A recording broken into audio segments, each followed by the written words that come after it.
ছাত্রদের দ্বারা একটি নবান্ন অভিযানের ডাক দেয়া হয়েছে। আমরা দেখতে পাচ্ছি সেই নবান্ন অভিযানকে কেন্দ্র করে পুলিশের সাজো সাজো রব।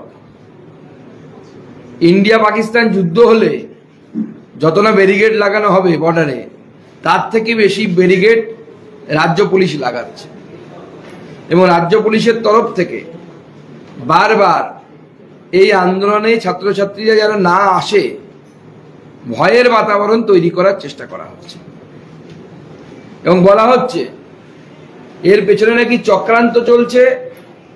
সেখানে নাকি কিছু লোক তৃণমূল কংগ্রেসের তরফ থেকে বলানো হচ্ছে, পুলিশের তরফ থেকে বলানো হচ্ছে যে কিছু লোক নাকি পুলিশের পোশাক পরে একটি অপ্রীতিকর ঘটনার সৃষ্টি করবে এবং তার ফলে ল অ্যান্ড অর্ডারের সমস্যা হতে পারে। দেখুন, ল অ্যান্ড অর্ডার ঠিক রাখার দায়িত্ব হচ্ছে পুলিশের। আইজি ল অ্যান্ড অর্ডারের দায়িত্ব প্রেস কনফারেন্স করে না, তার দায়িত্ব ল অ্যান্ড অর্ডারটাকে ঠিক রাখা। সমস্যা হচ্ছে এখানে আইজি আইন এবং শৃঙ্খলা পুরোটাই তো আইজি বেআইন এবং উচ্ছৃঙ্খলায় পরিণত হয়েছে এবং পুলিশ রাজনৈতিক দলের কাজ করছে। মমতা বন্দ্যোপাধ্যায় এই আন্দোলনকে দেখে ভয় পেয়েছেন, তার ভাইপো ভয় পেয়েছে, তাই ওই মেঘনাদের মতো মেঘের আড়ালে লুকিয়ে দুজনেই একের পর এক তীর চালাচ্ছেন।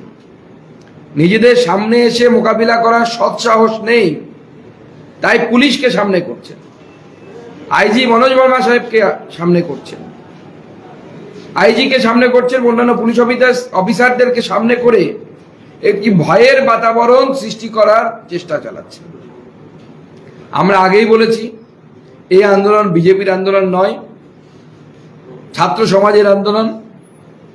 বিজেপির এই আন্দোলনের প্রতি সমর্থন আছে, শুধু এই আন্দোলন না, এই ধরনের গণতান্ত্রিক যে কোনো আন্দোলনের প্রতি যারা মাননীয় মুখ্যমন্ত্রীর পদত্যাগ চাইবেন বা নির্যাতিতার তিলোত্তমার ফাঁসি চাইবেন, এই দুষ্কৃতীদের ফাঁসি চাইবেন, তিলোত্তমার দুষ্কৃতী যারা আছে, তিলোত্তমা কাণ্ড যারা ঘটিয়েছেন তাদের ফাঁসি চাইবেন, তাদের শাস্তির দাবিতে যারা লড়বেন, তাদের সকলের আন্দোলনের প্রতি বিজেপির সমর্থন থাকবে এবং সেই সমর্থন প্রয়োজনে আমরা দলমত নির্বিশেষে সকলকে দেব। তাই আমাদের এই আন্দোলনের প্রতি সমর্থন আছে অন্যান্য আন্দোলনের প্রতি, কিন্তু আমরা এই আন্দোলনের উদ্যোক্তা নই। আমরা আগেও বলেছি, এখনো বলছি যে আমরা এই আন্দোলনের উদ্যোক্তা নই। কিন্তু যেভাবে এখন তো পশ্চিমবঙ্গ পুলিশের অদ্ভুত দেখছি, ভিডিও অন ডিমান্ড,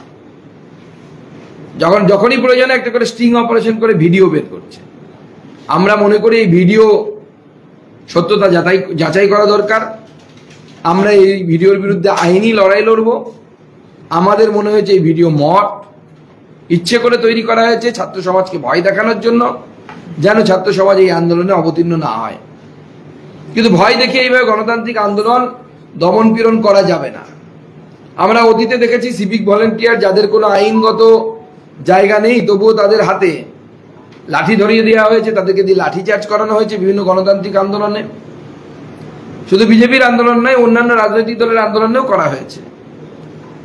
এবারও কি এই ধরনের ঘটনা ঘটানো হবে, তাই আগে তাকে দায়ভার অন্য কারো ঘাড়ে দেওয়ার জন্য এখন থেকে অন্যদের প্ল্যানিং করে কি চিৎকার করা হচ্ছে, যাতে প্রকৃতপক্ষে যখন ঘটনা ঘটানো হবে পুলিশের তরফ থেকে এবং তৃণমূল কংগ্রেসের তরফ থেকে যেন দায়ভারটা নিতে না হয়, তখন যেন বলতে পারা যায় যে আমরা আগেই বলেছিলাম বিরোধীরা এরকম করবে, বিরোধীদের চক্রান্ত, বিরোধীদের কুৎসা।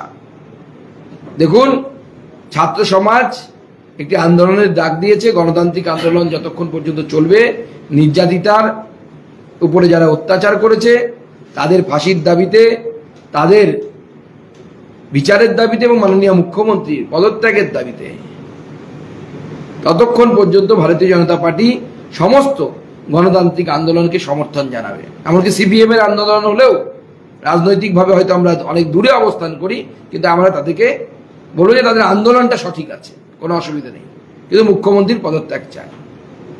এবং যদি ভাবে পুলিশ যে এইভাবে ভয় পাইয়ে ছাত্র আন্দোলনকে ধ্বংস করা যাবে, ছাত্রদের উপর অত্যাচার করা হবে, ছাত্রদের উপরে যদি লাঠিচার্জের একটাও ঘটনা ঘটে প্রয়োজনে বিজেপি আগামী দিনে নবান্ন অভিযানের ডাক দেবে। প্রয়োজনে বিজেপি নবান্ন অভিযান করবে নিজের ব্যানারে আলাদা করে, উপযুক্ত সময় নিয়ে দিয়ে এবং পুলিশকে জানিয়ে বিজেপি নবান্ন অভিযান করবে। তাই পুলিশকে আমি অনুরোধ করব, মমতা বন্দ্যোপাধ্যায়ের ঢাল হিসেবে ব্যবহৃত হবেন না। গণতান্ত্রিক পদ্ধতিতে আন্দোলন, সেই আন্দোলন আপনারা চালাতে দিন। এরকম তো অনেক ভিডিও পুলিশ বের করছে, কিন্তু পুলিশকে আমি প্রশ্ন করব যে সেই ভিডিওটা দেখেছেন কি, নাকি সেই ভিডিওটা মত বলবেন। যে ভিডিওতে আমরা দেখতে পাচ্ছি যে যেখানে ক্রাইম সিনের এলাকা, অর্থাৎ যেখানে ক্রাইম সংগঠিত হয়েছিল সেই সেমিনার রুম, সেই সেমিনার রুম তো মনে হচ্ছে মেলার জায়গায় পরিণত হয়েছে। পুলিশের উপস্থিতিতে ডাক্তার ঘোষ ঘুরে বেড়াচ্ছেন, তার সাঙ্গ পাঙ্গ নন্দী ভিঙ্গি ভিরিঙ্গি সবাই ঘুরে বেড়াচ্ছে সেখানে। কি ক্রাইম সিন এরকম হয় নাকি করুন? আর সিবিআই এর উপর প্রশ্ন তুলছেন। এখন আপনারা যদি ক্রাইম সিনকে মেলায় পরিণত করেন, লোক যদি সেখানে বারবার যাওয়া আসা করে, তাহলে পরে সেই ক্রাইম সিনে কি কোনো তথ্য প্রমাণ উপযুক্ত থাকে, তথ্য প্রমাণ ইনট্যাক্ট থাকে? কোনো তথ্য প্রমাণই তো ইনট্যাক্ট থাকতে পারবে না। আজকে তো তাই সিবিআই কে অসুবিধা হচ্ছে, যেটা আমাদের তুষার মেহতা সাহেব সিবিআই এর আইনজীবী হিসেবে সুপ্রিম কোর্টে পর্যন্ত বলতে বাধ্য হয়েছে। আজকে এই ভিডিওর জবাবটা আগে দিতে বলুন তৃণমূল কংগ্রেসকে এবং তৃণমূল কংগ্রেসের পুলিশকে। এত নন প্রফেশনাল পুলিশ ভারতবর্ষের অন্য কোথাও আছে কিনা আমার সন্দেহ আছে।